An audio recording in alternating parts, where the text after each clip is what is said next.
Aleluya. Dios les bendiga, hermanos, una vez más. Amén. Damos gracias a Dios por este momento que Dios nos concede de poder estar en este lugar nuevamente para alabar y glorificar su nombre.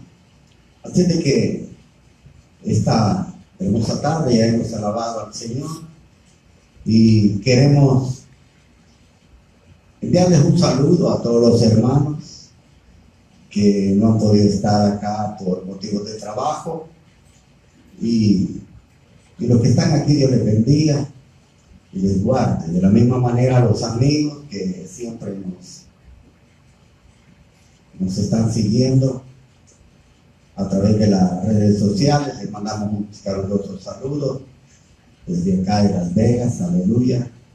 Esperando que se encuentren bien de salud y que el Señor siga bendiciendo sus vidas como lo ha hecho hasta ahora. Así de que vamos a hacer una oración, hermanos, para darle gracias al Señor y luego poder meditar en la palabra de Dios. Así de que vamos a orar, pedirle al Señor que nos bendiga con su palabra. Padre, gracias te damos esta tarde. Gracias por cada momento, Señor, que tú nos das de poder adorarte, de poder glorificar tu nombre. Una vez más te damos gracias este día, Señor, por tus muchas misericordias. Gracias por tu cuidado, Señor, hacia nuestras vidas. Gracias por todas aquellas cosas, Señor, que tú haces a favor nuestro. Estamos muy agradecidos. Estamos muy contentos, felices, Señor, de poder adorarte, de poder glorificarte y así expresar, Señor, nuestra gratitud hacia ti. Esta hermosa tarde te pedimos que, Señor, nos bendigas con tu palabra y que nos ayude, Señor, a poder exaltar y glorificar tu nombre. Que podamos ser fieles, que nos ayude, Señor, a poder caminar en obediencia a tu palabra y poder llevar vidas agradecidas delante de ti. Señor amado, poder caminar contigo es lo más hermoso, lo más precioso que puede haber para la vida humana, que nos permitas caminar, Señor, juntos para poder, Señor, llevar una vida agradable delante de tu presencia. Yo te pido por la vida de cada uno de los que van a escuchar este estudio, Señor, que a través de tu palabra no solamente nos exhortes y nos edifiques, nos consueles, sino que también, Señor, a través de ella nos muestras tus planes, tu misericordia para con la vida humana. Por eso te pedimos, Señor, que a través de tu Espíritu Santo nos instruyas para que podamos comprender tu palabra. Por eso, gracias en el nombre de Jesús. Gracias por estar siempre a nuestro lado. Gracias por estar presente, Señor, en cada una de nuestras actividades. Tuya sea la gloria, la honra para siempre. Gracias te damos en el nombre de Jesús, nuestro Señor y nuestro Salvador, por quien te damos gracias. Amén y amén. Aleluya. Le voy a invitar que abra su Biblia en el libro que venimos estudiando el día viernes, que es el libro de Isaías.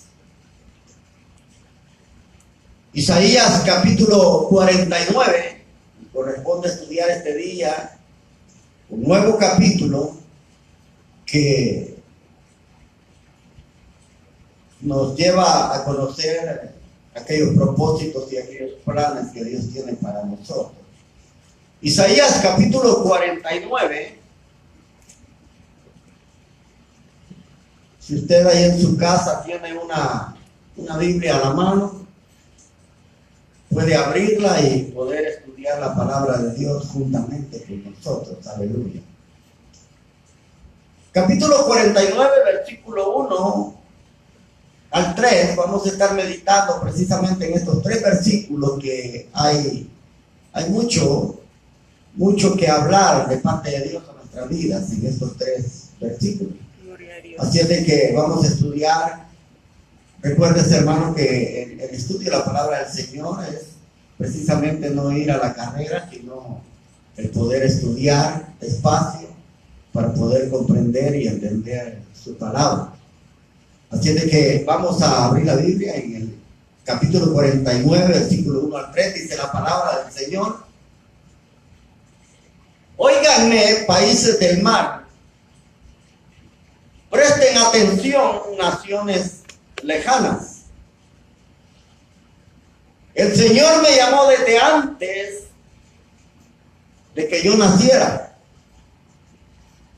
Pronunció mi nombre cuando aún estaba yo en el seno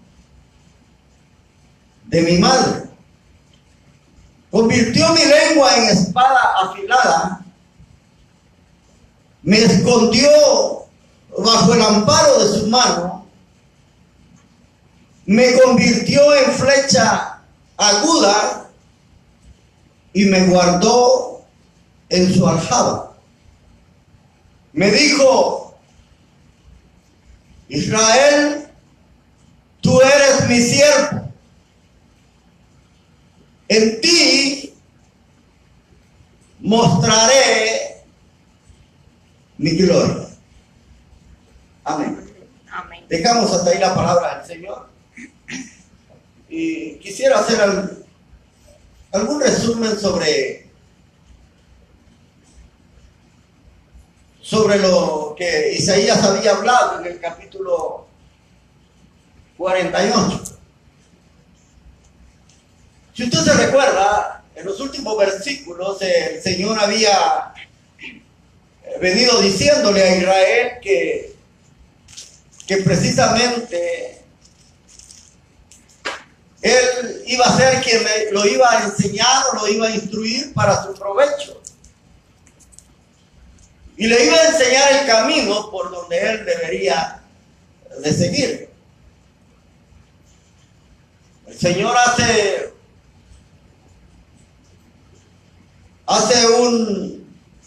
es como una queja sobre la desobediencia de Israel, porque él dice: ojalá hubieras hecho caso a mis órdenes. Es como un sentimiento de dolor porque Israel no había sido obediente a las palabras del Señor.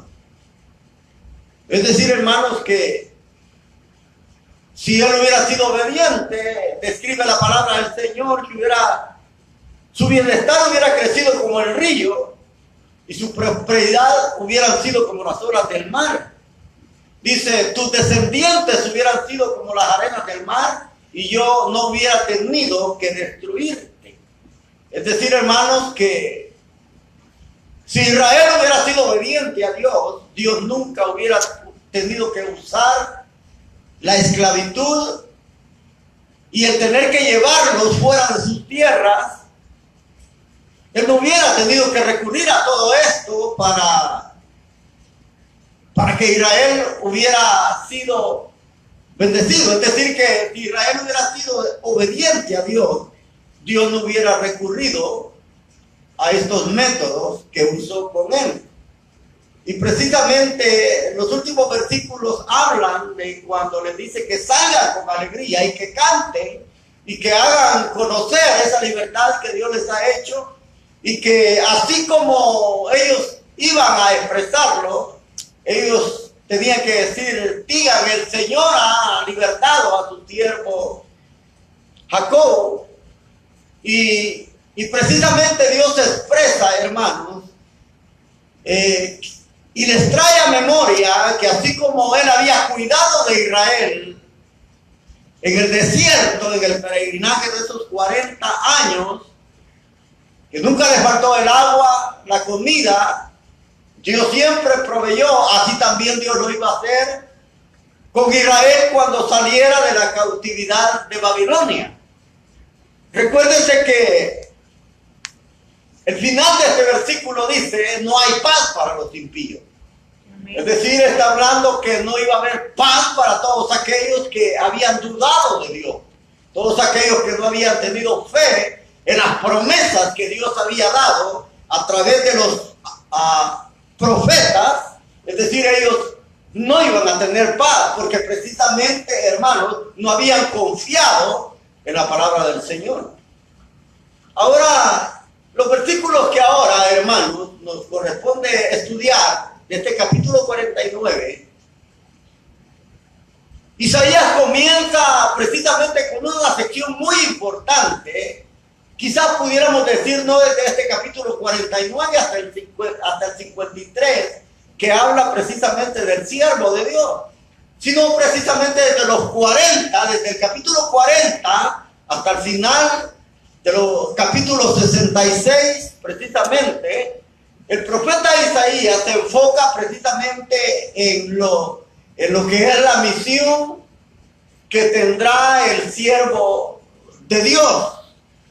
Y precisamente, hermanos, estos versículos del capítulo 49 nos hablan sobre el llamado y la preparación que tiene el Mesías desde la eternidad. Así le pudiéramos titular a este mensaje. Si fuera que ponerle un nombre, le llamaríamos el llamado y la preparación del Mesías desde antes de la eternidad. Es decir, hermanos, que eso nos hace ver precisamente que el que Jesús viniera a la tierra a cumplir una misión tan específica como era la de salvar a toda la humanidad a través de aquellos que habrían de creer en el sacrificio de Cristo, no se dio en el momento cuando Él nace, sino que este plan estaba elaborado por Dios desde la eternidad misma. Porque estos versículos nos hablan precisamente no solo que el Mesías iba a ser el libertador y el salvador de su pueblo, es decir, de Israel, sino también de toda la humanidad.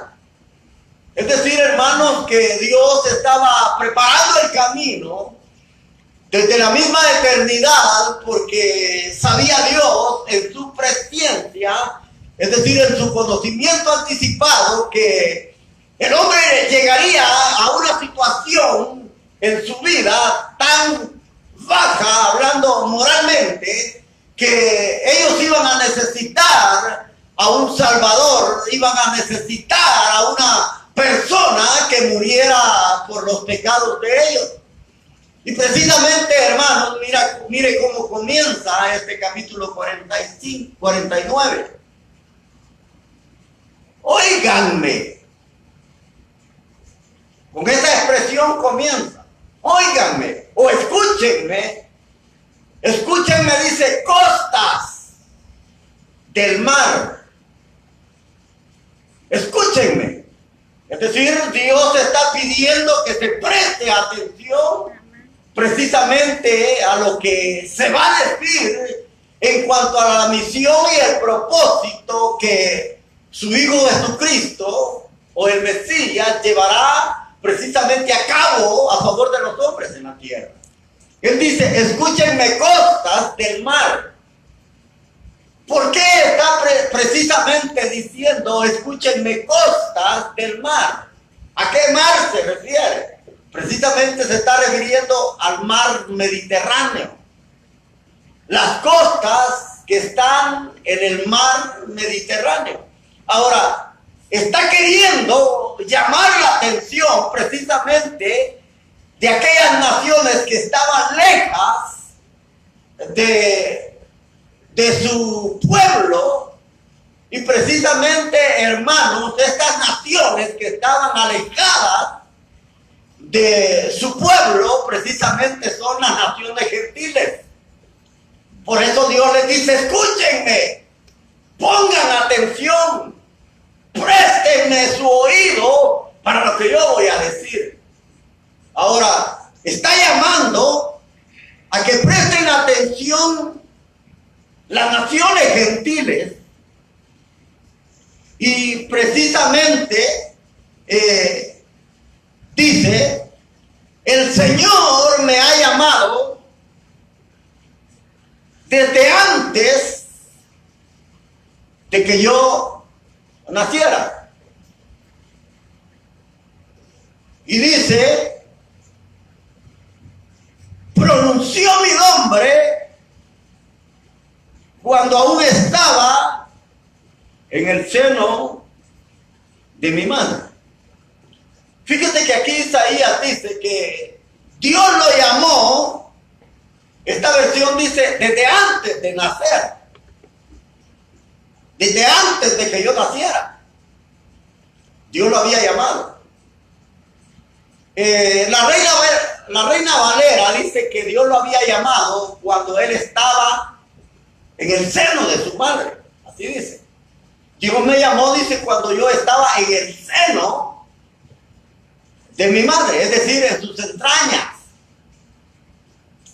Ahí uno, hermano, podría pensar que su llamado tuvo precisamente el llamado de Dios hacia su Hijo para aquel plan, para salvar a la humanidad, se llevó a cabo desde cuando Él es concebido. Eso pudiera uno pensar. Pero precisamente esta versión que yo estoy estudiando dice que lo llamó desde antes de que naciera. Ahora, y esa expresión desde antes que naciera está hablando que él tuvo un llamado y una preparación desde la misma eternidad.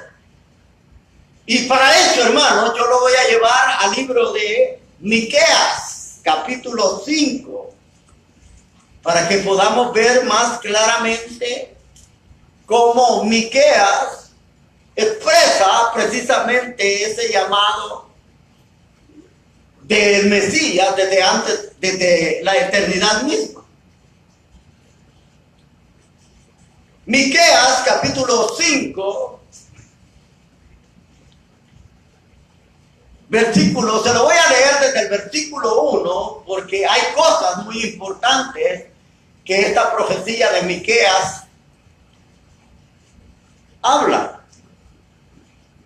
Capítulo 5, versículo 1 dice: pero ahora, Jerusalén, prepara tu defensa,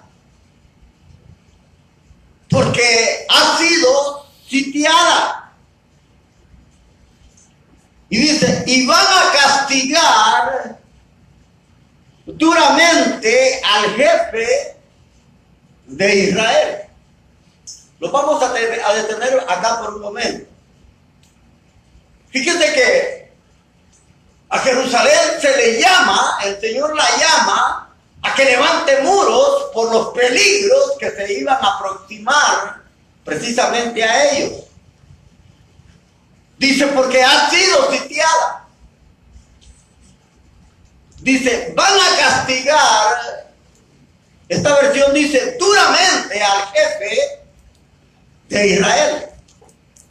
La versión Reina Valera da una claridad quizás un poco más exacta de lo que esta versión lo dice. Dice que van a castigar en la mejilla, así dice, precisamente, ¿a quién? Al juez de Israel. Dice al juez de Israel, así lo dice la Reina Valera. Ahora, aquí dice al jefe de Israel, es lo mismo, jefe o juez. Ahora, cuando dice que van a castigar duramente, severamente en la mejilla, así dice, que en la mejilla le van a dar con vara al juez de Israel o al jefe. ¿Quién era el juez de Israel o el representante de Israel? Era el Mesías. Cuando dice que le van a dar en la mejilla con vara, precisamente Miqueas está hablando del sufrimiento que Jesús iba a tener en la tierra cuando lo iban a capturar a él. Si usted se recuerda, hermanos, cuando a él lo apresan para llevarlo a la cruz del Calvario, dice que todos lo golpeaban en la cara.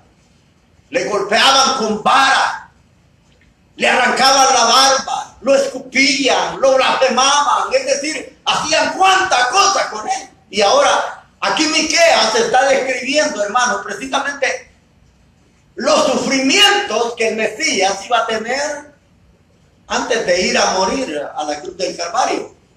Y dice aquí versículo 2, que es precisamente donde yo le quería llevar. Dice: en cuanto a ti, Belén, Efrata, pequeña entre los clanes de Judá, de ti saldrá el gobernante de Israel. Sus salidas son, dice, desde el principio, desde los días de la eternidad. Oiga bien lo que está diciendo. Fíjese, dice: en cuanto a ti, Belén, Éfrata. Recuérdese que Belén, hermanos, era una población muy pequeña. Por eso aquí la describe, pequeña entre los clanes o entre las tribus o entre las ciudades. Ahora, Belén fue una de las ciudades más pequeñas, hermanos, que hubo en Palestina. No tuvo gran preponderancia y precisamente Belén estaba a 8 kilómetros de lo que era el centro de Jerusalén. Por eso dice: en cuanto a ti, pequeña entre los clanes, de ti saldrá, dice, el gobernante de Israel. Está hablando del Mesías. Dice que descenderá de una familia antigua. Es decir, ¿de qué familia provenía precisamente el Mesías? Quizás si no fuéramos hasta Génesis, pudiéramos hablar que iba a ser descendencia de Abraham, descendiente de Abraham.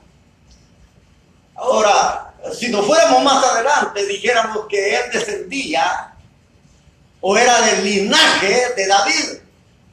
Recordémonos que David David nació en Belén.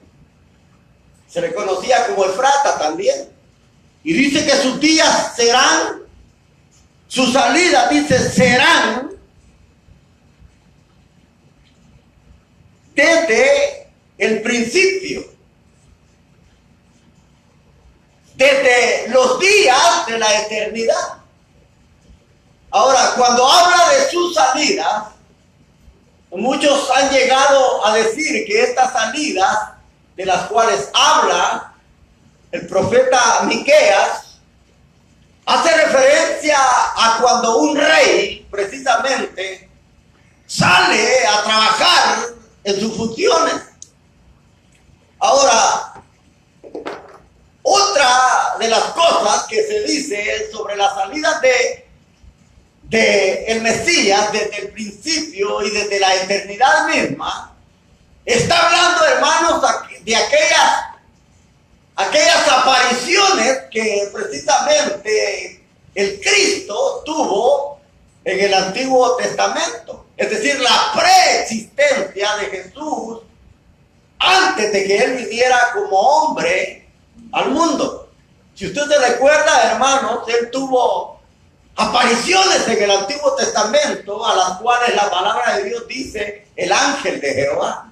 Así lo presenta, como el ángel de Jehová.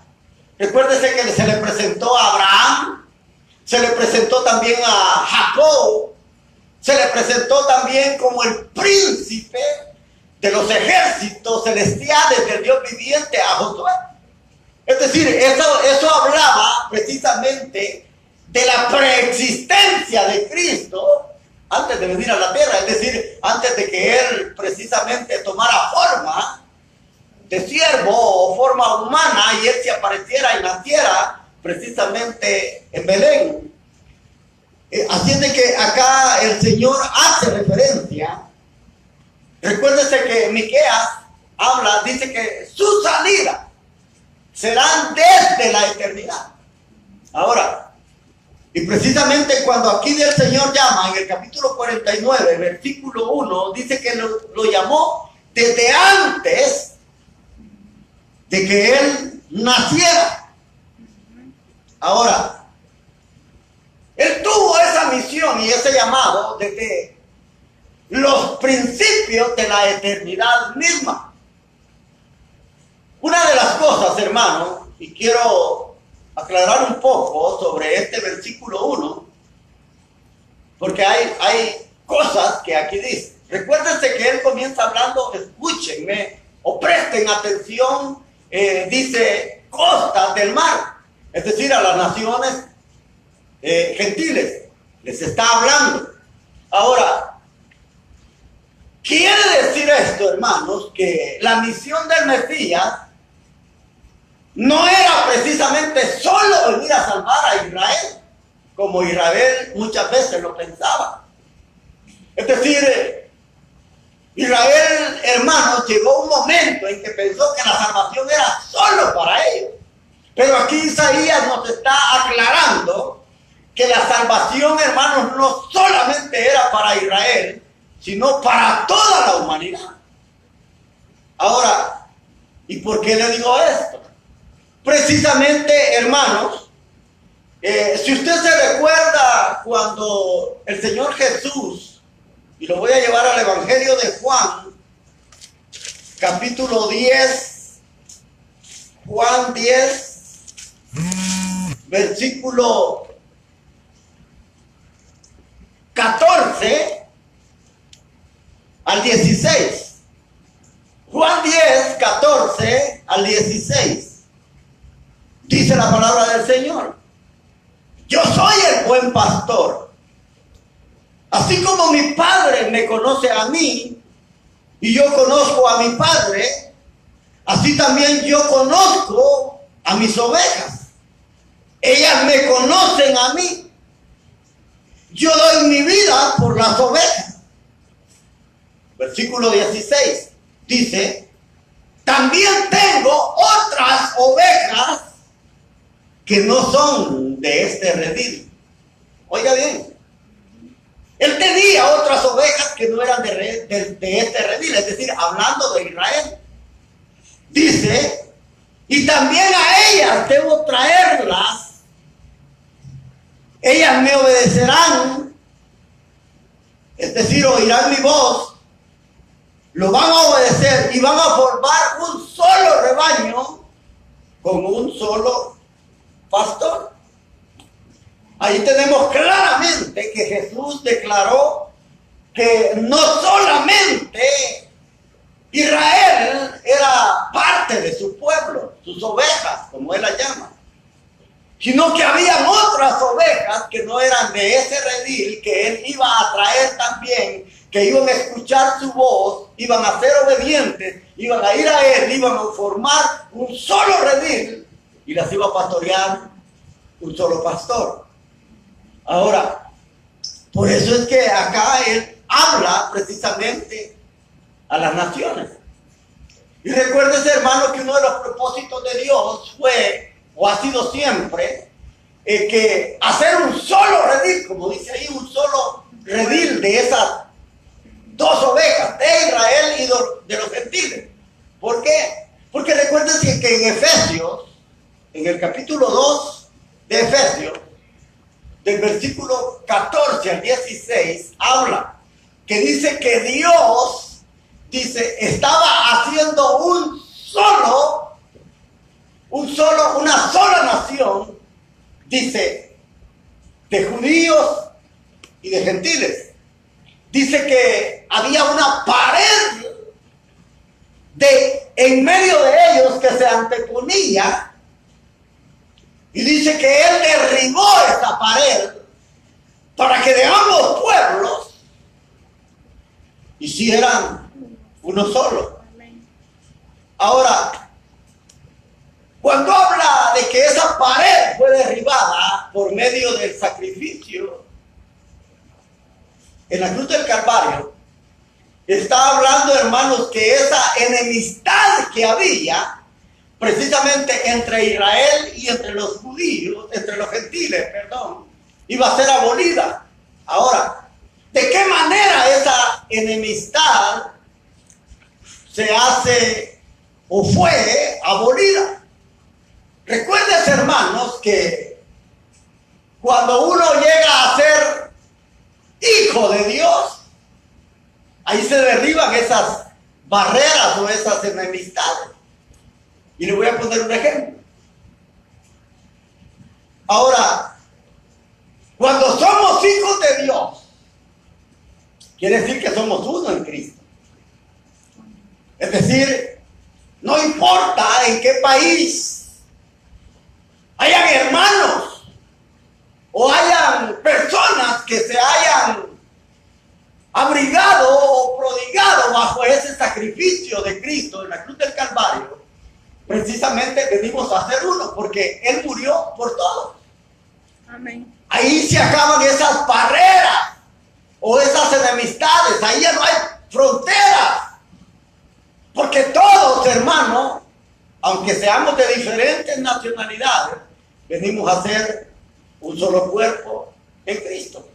Es decir, ya no hay enemistad.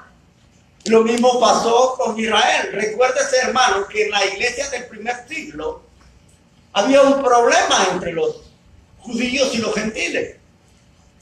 Los judíos no podían entrar ni tan siquiera comer con un gentil.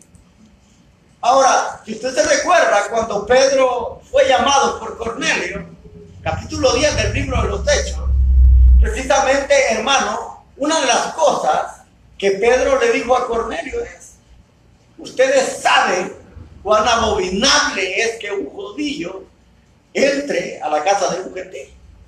Es decir, había una gran barrera, una gran enemistad. Ahora, pero cuando él llegó, y precisamente, hermanos, Pedro comienza a hablar el discurso que él llevaba a la familia de Cornelio, que estaba reunida en Cesarea, en su casa. Precisamente dice que el Espíritu Santo cayó sobre la familia de Cornelio y sobre todos aquellos amigos que él había reunido, y dice que comenzaron a hablar en otras lenguas. Ahora, cuando eso sucedió, precisamente Pedro y los que lo acompañaban, que eran de la circuncisión, dice que se quedaron asombrados de ver que hasta también a los gentiles Dios les daba el Espíritu Santo. Entonces Pedro declara y dice: ahora entiendo que Dios no hace acepción de personas. Es decir, declarando precisamente que Dios estaba incorporando a los gentiles a la iglesia, a ese solo cuerpo de Cristo, que iba a ser formado a través de judíos y gentiles. Es decir, ahí la pared, hermanos, se derriba, la enemistad, porque recuérdense que precisamente en la iglesia de Jerusalén, que era la iglesia madre, era una iglesia, hermano, que estaba conformada por judíos, pero también estaba conformada por prosélitos. ¿Y quiénes eran los prosélitos? Eran gentiles que habían abrazado precisamente la fe. Es decir, esos eran. Y ahí comienza Dios a quitar aquellos problemas, a derribar aquella pared que precisamente por años, hermanos, había estado entre estas naciones, es decir, Israel y los gentiles.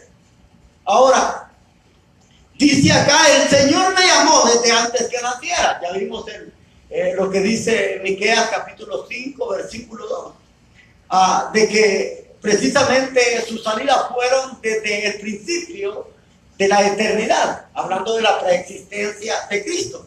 Pero dice también: pronunció mi nombre cuando aún estaba en el seno de mi madre. Allí esto sí tiene cumplimiento. Ahora, ¿por qué? Porque precisamente, hermanos, si usted se recordará en el Evangelio de Lucas, en el capítulo 1, cuando el ángel Gabriel se le presenta a María, que todavía, que ella dice que estaba desposada para contraer el matrimonio con José, dice que se le aparece el ángel Gabriel y comienza a darle aquella salutación a María, y ella se queda asombrada por la salutación que el ángel Gabriel le había dado a ella. Entonces Gabriel comienza un diálogo con María y le dice que ella ha sido elegida para ser la madre del Salvador del mundo. Ahora María se queda asombrada Y ella le dice, ¿cómo puede hacer esto? Que yo voy a concebir si no he conocido marido. Porque ella era virgen. ¿Cómo puede hacer esto? Le dice que yo voy a dar a luz al Salvador del mundo si yo no he tenido relaciones con ningún hombre. Y el ángel le dice que precisamente no va a ser así, que ella va a concebir a través de que el hombre se junte en unión íntima con ella, sino que dice que la sombra del Altísimo te cubrirá. Y dice, y lo que vas a tener en tu vientre será santo. Y le dice a más, el ángel le dice, y pondrá su nombre, ¿cómo? Jesús. Porque él, le dice, salvará a su pueblo de sus pecados. Es decir, hermanos, se está hablando que el nombre se le puso antes de que María concibiera. Por eso dice Isaías aquí, el Señor me llamó antes de que yo naciera, pronunció mi nombre, dice, aun cuando yo estaba en el seno de mi madre o en las entrañas. Es decir, su nombre fue dado, hermanos, desde antes que María pudiese concebir. Por eso dice él acá. Y dice, versículo 2, convirtió mi lengua ¿en qué? Espada aguda. En espada afilada, dice esta versión. Ahora, cuando dice que su lengua es una espada afilada o espada aguda, está hablando precisamente de que el mensaje que el Mesías o Jesús iba a dar cuando él comenzara su ministerio iba a ser tan poderoso y tan efectivo en el corazón de las personas. Ahora, recuérdese, hermano, que en Hebreos 4:12 dice que la palabra de Dios es viva y es eficaz. Y es más cortante, dice, que una espada de 2 filos, que penetra hasta partir el alma y el espíritu, las coyunturas y los tuétanos, es decir, lo más íntimo del ser humano, lo más profundo de su ser. Y dice que va a declarar los pensamientos y las intenciones del corazón. Eso es lo que quiere decir, hermano, que la palabra de Dios, cuando es hablada, somete a juicio todo pensamiento humano. Por eso es que muchas veces cuando alguien entra a una congregación y la palabra de Dios se está predicando con un espíritu, precisamente que sea ese espíritu que está llevando a cabo la interpretación de la palabra del Señor, muchas personas a veces se quedan como un poco impresionadas cuando a veces a través del púlpito el pastor está hablando de la palabra de Dios y los pensamientos de aquellas personas son declarados. Ahora, muchas personas se dicen, bueno, ¿y a este quién me contó mi vida? ¿Quién fue el que le habló de mí? Y tal vez una persona que no se conoce. Ahora, ¿por qué? Porque la palabra de Dios, como dice aquí, como una espada aguda, y como lo dice Hebreos 4:12, que es más cortante, es decir, penetra lo más profundo del ser íntimo de cada persona. Y cuando dice que Él va a declarar los pensamientos y las intenciones del corazón, es decir, que somete a juicio todo pensamiento humano. Es decir, es declarado por la palabra del Señor. Porque Él todo lo conoce. Ahora, y Él dice aquí que convirtió la lengua del Mesías como una espada aguda. Ahora, recuérdese, hermanos, que en 2 Tesalonicenses, el capítulo 2, esta espada aguda que se menciona cuando habla del hombre de pecado, dice que aquel inicuo, que su advenimiento o su venida es con propósito satánico o con la ayuda del diablo, dice, o de Satanás, dice que el Señor lo va a destruir ¿Con qué? Dice, con el espíritu o con el espíritu de su palabra que saldrá de su boca. Es decir, la palabra de Dios va a enjuiciarlo. Y recuérdese, hermanos, que la palabra de Dios somete a juicio todo, precisamente a juicio. Todo es juzgado por la palabra del Señor. Lo mismo se habla en la iglesia de Pérgamo, Apocalipsis 2. Si usted ha leído Apocalipsis 2, cuando Dios le habla a la iglesia de Pérgamo, precisamente el Señor le habla a esa iglesia, le dice, recuérdese que esa iglesia dice que tiene precisamente la doctrina de los nicolaitas, y un tal llamado Nicolás. Dice que aquellos que retienen esta doctrina, él les dice, arrepiéntanse, es decir, vuélvanse a Dios, porque si ustedes no se vuelven, les dice, yo les haré guerra con mi palabra aguda o con la espada que sale de mi boca. Y es precisamente eso. Por eso que en Apocalipsis capítulo 19 también se habla de que precisamente, hermanos, las naciones, se recuerda cuando habla de aquel que aparece, dice Juan, y vi a uno montado en un caballo blanco y su nombre era Fiel y Verdadero. Así dice.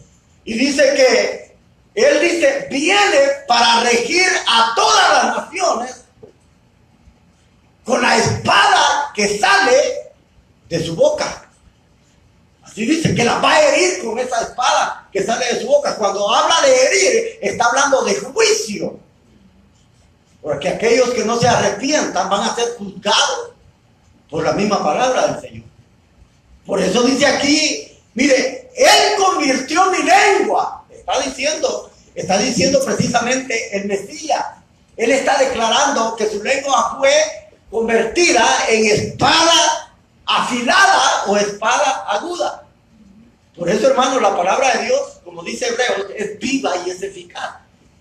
La espada aguda es el símbolo del poder tan penetrante que la palabra de Dios tiene en el corazón humano. Lo acepte o no lo acepte el hombre, la palabra de Dios siempre penetra en la vida de él. Y es algo que nadie se da cuenta cómo Dios hace eso.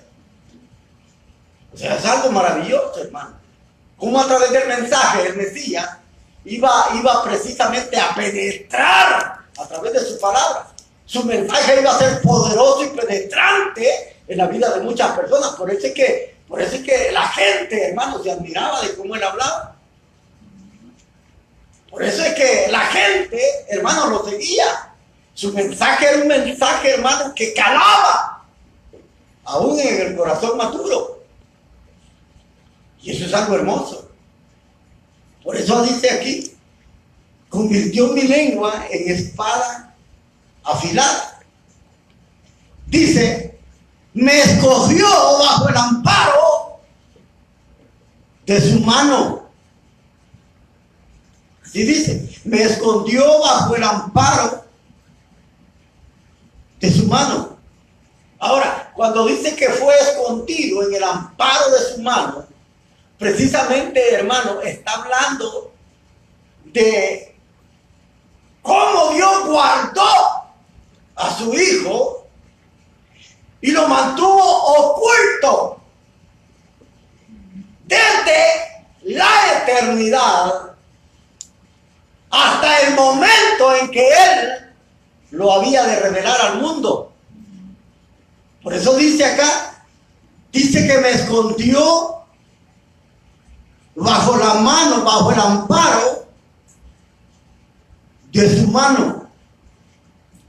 Es decir, hermano, recuérdese que en todo el Antiguo Testamento nadie sabía quién era el Mesías. Nadie. Recuérdese que todos hablaban de él. Hablaban de su venida. Hablaban de los sufrimientos. Pero nadie sabía el tiempo ni a la persona que se presentaría el Mesías. Recuérdese que el apóstol Pedro en su segunda carta dice que los profetas de la antigüedad, dice, indagaban. Es decir, ellos trataban de descubrir en qué tiempo y en qué persona se iba a manifestar el Mesías. Es decir, ellos quisieron descubrir, pero dice que el mismo Espíritu de Dios, de Cristo, dice, el mismo Espíritu de Cristo que estaba en ellos, les decía que no era para su tiempo, sino para otro tiempo, para nosotros, dice ahí, que hemos alcanzado el final de los tiempos. Imagínense qué grandioso, hermano, como Dios el Padre ocultó a su Hijo desde la eternidad. Es decir, Él no lo dio a conocer. Solo había destellos de luz de las profecías que se hablaban del advenimiento de Él. Pero nadie se dio cuenta quién era el Mesías. A nadie le fue revelado en el Antiguo Testamento. Por eso es que dice que Dios lo escondió en su mano.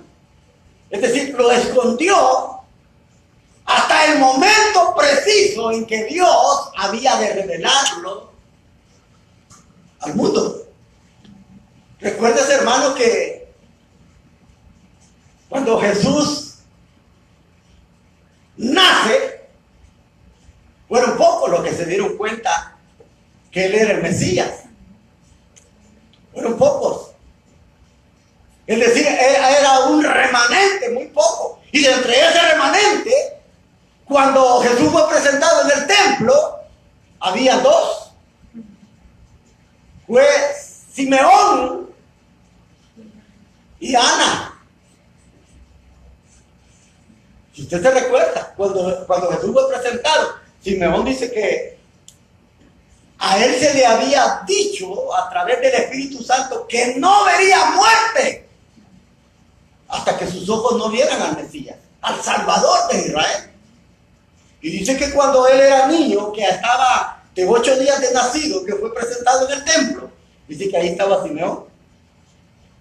Y cuando él lo vio, alabó a Dios, glorificó su nombre, porque dijo, bendito sea el nombre de Dios, que mis ojos han visto a mi Salvador, al Salvador de Israel. Ahora, y él exclamó unas palabras que dijo, despide a tu siervo en paz, porque mis ojos han visto tu salvación. Dice, salvación para Israel y luz para los gentiles. Ahora, él y Ana eran unos pocos de esos remanentes a los que Dios les había dado que ellos iban a morir hasta que no vieran al Mesías. Es decir, hasta que él fue revelado. Fíjese, ellos supieron. Y dice que cuando María escuchó esas palabras, dice que las guardó y meditaba en esas palabras. ¿Meditaba por qué? Porque recuérdese que a María le había dicho el ángel Gabriel quién iba a ser ese niño que iba a nacer. Ahora, eso era una evidencia más de que precisamente era el Salvador del mundo. Y recuerde que nadie se dio cuenta de todo eso. Solamente ellos lo declararon en frente de sus padres. De ahí, cuando él declaraba que era hijo de Dios, nadie le creía. Pero ya cuando él, hermano, estaba a punto de comenzar su ministerio, hubo otro personaje que lo declaró. Evangelio de Juan, capítulo 1, cuando dice que precisamente dice que Jesús iba por las riberas del río Jordán, que Juan estaba bautizando en el Jordán, y dice que cuando lo vio, lo presentó al mundo. Y él dijo, he aquí el Cordero de Dios, que quita el pecado del mundo. Fíjese bien. Es decir, hasta ese preciso momento, hermano, Dios reveló en su tiempo o momento oportuno para que el Mesías fuera revelado. Y es decir, hermano, que es algo muy importante. Porque fíjate que cuando el Mesías nace, y es algo muy bonito estudiar eso, porque cuando Pablo escribe a los Gálatas en el capítulo 4, en el versículo 4, Pablo declara que dice que cuando había llegado el tiempo, cuando se había llegado el cumplimiento del tiempo, dice, Dios envió a su Hijo, nacido de mujer, bajo la ley, para redimir a todos aquellos que estaban bajo la ley, a fin de que fuéramos hijos de Dios por su redención. Fíjese bien, y mire lo que dice, se lo voy a leer. Gálatas capítulo 4, versículo 4. Gálatas capítulo 4, versículo 4. Mire cómo dice Pablo de una manera tan eficaz y certera lo que va a decir. Gálatas 4:4 dice, pero cuando se cumplió el tiempo, oiga, cuando se cumplió el tiempo. Ahora, ¿y por qué Pablo está hablando de que cuando se cumplió el tiempo? Es decir, desde tiempos antiguos ya se había anunciado el tiempo específico cuando el Mesías iba a nacer. ¿Y a quién se le reveló ese tiempo? A Daniel. A Daniel se le reveló. Recuérdese en las semanas 70. Ahí se le reveló a Daniel. Pero mire aquí lo hermoso. Dice Pablo, pero cuando se cumplió el tiempo, dice, Dios envió a su Hijo, nacido de mujer, sometido a la ley de Moisés, para rescatar a los que estaban bajo esa ley y concederle gozar del derecho de hijos de Dios. Oiga, ahora, pero hay algo muy importante. Fíjese que en la sabiduría de Dios, hermano, no hay equivocaciones. Amén. No hay. ¿Cuándo fue que el Mesías nace? Y usted se recuerda quiénes estaban gobernando en el tiempo cuando el Mesías nació. Fue Roma. Ahora, todo estaba tan programado en ese propósito y plan que Dios tenía para la humanidad, que cuando Cristo nace, hermano, nació en un tiempo en el que era el propicio para todos. ¿Por qué? Porque recuérdense que cuando Roma estuvo gobernando, se le llamaba, a ese tiempo que Roma gobernó, se le llamó la Pax Romana. Ahora, ¿y por qué se le llamaba la Paz Romana? Porque precisamente en los tiempos de Roma, hermano, todos los viajes eran seguros. El comercio era seguro. Porque Roma en todos los caminos tenía soldados para cuidar de esos caminos, para cuidar del comercio, para cuidar de los transeúntes. Es decir, viajar en esos tiempos era el tiempo más seguro que hubo en ese tiempo. Nunca antes había habido un tiempo tan seguro para viajar y para hacer comercio como en ese tiempo de la paz romana. Fíjense bien. Ahora, y no solo era seguro eso, sino que no había fronteras. Recuérdese que cuando Roma gobernó toda esa parte del mundo, en Europa, más precisamente, hermanos, cualquiera viajaba de ciudad a ciudad y no había problema. Recuérdense, hermanos, que los judíos en cualquier parte del mundo que estaban, ellos podían ir a Jerusalén. Es decir, no necesitaban papeles. Porque Roma era solo todo un imperio. Lo que era Europa. Es decir, se podía viajar con seguridad. Si acaso los soldados lo pararan, le decían, ¿para dónde vas? Voy para Jerusalén. Ahí iba, en camino. No había contratiempo. Y no solamente eso. Fíjese que el idioma que se manejaba en esa época era el griego. Aunque ellos habían dominado anteriormente, pero el idioma griego invadió y Roma lo absorbió. Es decir, ese era el idioma que se hablaba. Por eso es que cuando Jesús nace, él habla griego. Aunque él conocía el otro idioma, el hebreo. Pero el hablar, que era el hablar nacional, el idioma nacional de esa época, con el cual se comunicaba toda la gente, era el griego. Fíjese qué tremendo. Y más todavía, las Biblias que se usaban en los tiempos que Jesús nació, no era la Biblia hebrea. Recuérdese que de la hebrea o de la versión, la Septuaginta que se le conoce como los 70, precisamente de ahí se tradujo al idioma hebreo. Y si usted va a leer precisamente los relatos, hermanos, que los apóstoles hacen sobre, precisamente en el libro de los Hechos de los Apóstoles, ¿cuál versión es la que ellos tocan? ¿Cuál es la versión que ellos están estudiando?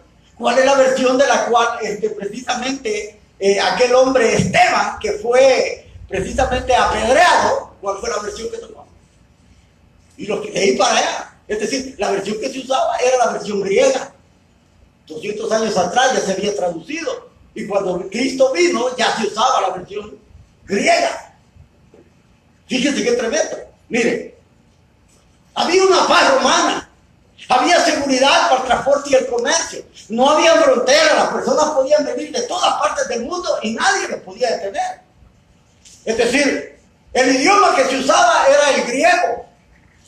La versión que se estudiaba en los tiempos de Jesús era la griega. Y además de eso, cuando Jesús vino, hermanos, había una decadencia moral que era propicia para que el evangelio pudiera llegar al corazón de los hombres.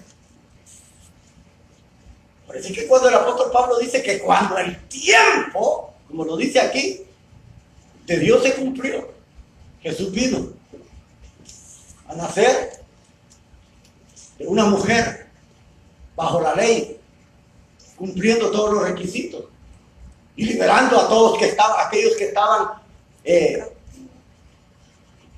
bajo juicio sobre la ley, porque recuerden que la ley no daba libertad, sino que era la que condenaba. Ahora, vea qué tremendo. O sea, cuando uno, hermanos, precisamente va despacio estudiando la palabra de Dios, uno encuentra, hermanos, se da cuenta que la palabra de Dios tiene grandes tesoros. Tesoros que muchas veces, si uno no estudia la palabra de Dios de una manera cuidadosa, pasa por alto muchas cosas. Y aquí dice que él estuvo escondido bajo el amparo de su mano. Pablo dice que cuando llegó el tiempo, Dios permite que su hijo nazca de una mujer. Cuando llegó el tiempo. Es decir, ese tiempo estaba determinado por Dios. Y recuérdese, hermano, que se lo acabo de decir, ese tiempo se había determinado cuando a Daniel, el mismo ángel Gabriel, le da las profecías de las 70 semanas. Recuérdese que en el capítulo 9, del 25 o del 24 en adelante, Daniel no conocía nada, no había entendido la visión. Y dice que Daniel comienza a decirle, entiende que desde la construcción del templo y sus cimientos hasta la venida del Mesías, dice, habrán 7 semanas de años. Oiga bien, hasta que él fuera ungido. Y dice, y de la semana 60, 72. Oiga bien, dice, en esa semana se le va a quitar la vida. Y cabal, hermano, en ese tiempo, cuando se hace conteo, precisamente, hermanos, Dios revela a su Hijo en un tiempo propicio. Y todo eso uno lo puede encontrar cuando comenzó esa orden. Recuérdese que Esdras es el punto de partida. En Esdras capítulo 1 se habla cuando precisamente Ciro conquista Babilonia y dice, y da la salida a todos los judíos para que ellos regresen a su tierra y vayan a reconstruir Jerusalén. Capítulo 1 de Esdras. Ahora, pero hay algo. En el libro de Esdras se mencionan 3 decretos, o sea, es decir, 3 órdenes. Se menciona una en el capítulo 1, se menciona la otra en el capítulo 6 y se menciona la otra en el capítulo 7, que es en el 7º año de Artajerjes. Ahora, Esdras 1, hay versiones que dice Darío. Pero recuérdense que ese Darío al cual se le está hablando, de que precisamente que fue el que liberó a Israel de la esclavitud de Babilonia para que ellos fueran a reconstruir a Jerusalén, es Ciro. Pero ahí se le dice Darío.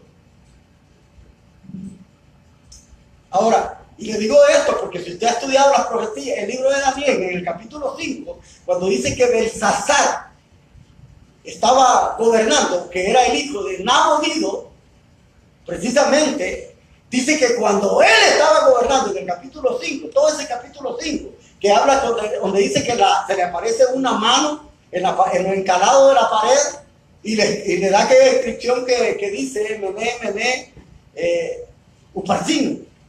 Es decir, cuando se le da esa inscripción, él dice precisamente, no sabía. Ahora, cuando esa inscripción se le da porque él había, hermano, hecho algo abominable con los vasos que estaban en el templo. Él los había sacado para tomar vino con las prostitutas y con los invitados. Y eso fue algo inmoral para Dios. Usar las cosas que eran santas para cosas viles.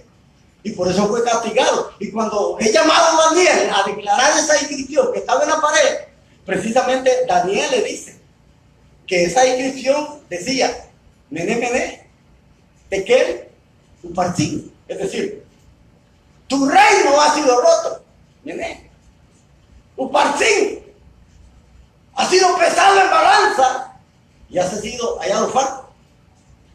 Tekel, tu reino ha sido dado a los medos y persas. Y dice que en aquella misma hora, Ciro, no dice Darío, Ciro tomó el control de Babilonia.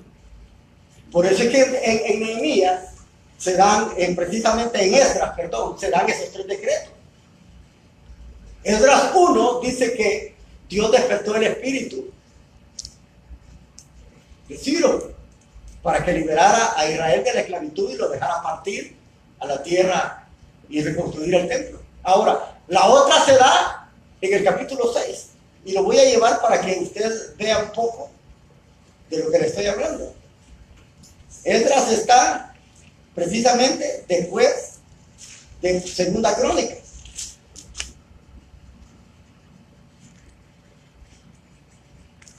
Esdras capítulo 1, te lo voy a leer, dice, en el primer año del reinado de Ciro, rey de Persia, y que para que se cumpliera la palabra del Señor anunciando a Jeremías, anunciada por Jeremías, el Señor impulsó a Ciro a que en todo su reino promulgara las palabras y por decreto escrito, Ciro, rey de Persia, declara lo siguiente, y ahí declara todo, de que ellos pueden regresar a su tierra. Pero fíjese, dice Ciro.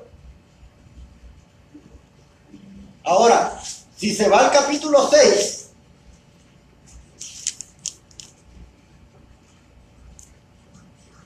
en el capítulo 6 dice, entonces el rey Darío, oiga bien, Darío, pero ¿cómo puede hacer que hay unas versiones que en Esdras 1 dice Darío, no dice Ciro? Ahora, pero ¿cómo puede hacer que aquí hay otro rey Darío? Ahora, pero a este Darío no era el primero, este Darío era Darío II. Es decir, era el hijo de Ciro. Y este rey Darío II, era conocido como Jerjes. ¿Y quién era este aquel que se había casado con la reina Esther. Esther era de Darío II, Darío el Grande, así se le conocía. Ahora, ahí está otro decreto que dio Darío II, es decir, el hijo de Ciro. Y vea el capítulo, y para que vea algo más, en el versículo 14 de este mismo libro, mire lo que dice. Así los dirigentes judíos pudieron continuar los trabajos de reconstrucción de acuerdo a lo dicho por los profetas Ageo y Zacarías, hijo de Ido. Y la reconstrucción se terminó conforme a las órdenes del Dios de Israel, según las órdenes ¿de quién? Ciro. De Ciro, Darío y Artajerjes. Ahora, en el capítulo 7 se da otro decreto, que es el decreto de Artajerjes. Y mire, aquí dice, en el versículo 9, dice, 8 y 9 dice, contando a Esdras, con la bondad y ayuda de Dios, inició el regreso de Babilonia en el primer mes del 7º año del reinado de Artajerjes. Es decir, se dieron 3 decretos.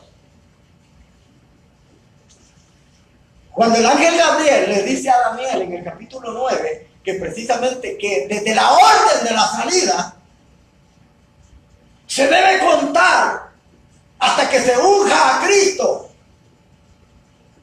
dice que van a haber 7 semanas de año hasta el ungimiento de Cristo, es decir, hasta cuando Él se bautiza y es ungido, precisamente que el Espíritu Santo viene sobre Él.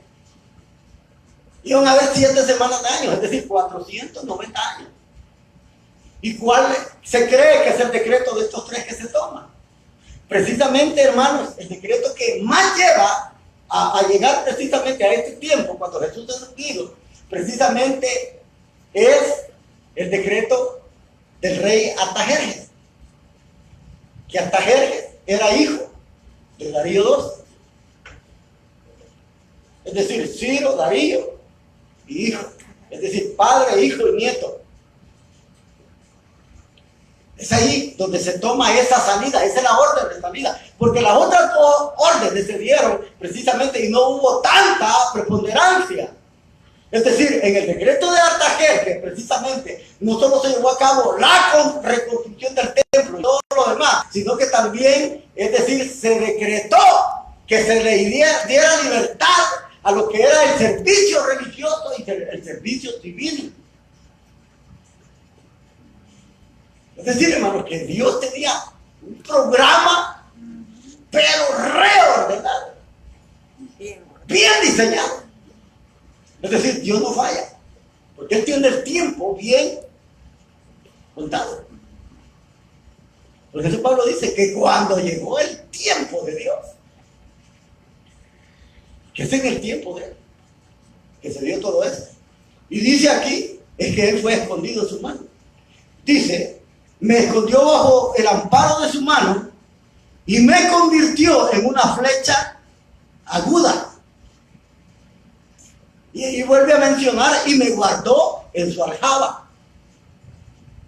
Es decir, cuando habla que lo convirtió en una flecha aguda, precisamente simbólico, igual a lo de la espada.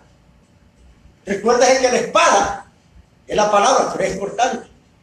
La flecha, dice que es aguda, está hablando del poder de la rapidez que tiene la palabra de Dios para penetrar de manera efectiva en el hombre. Y versículo 3 dice, me dijo, Israel, tú eres mi siervo, en ti mostraré mi gloria.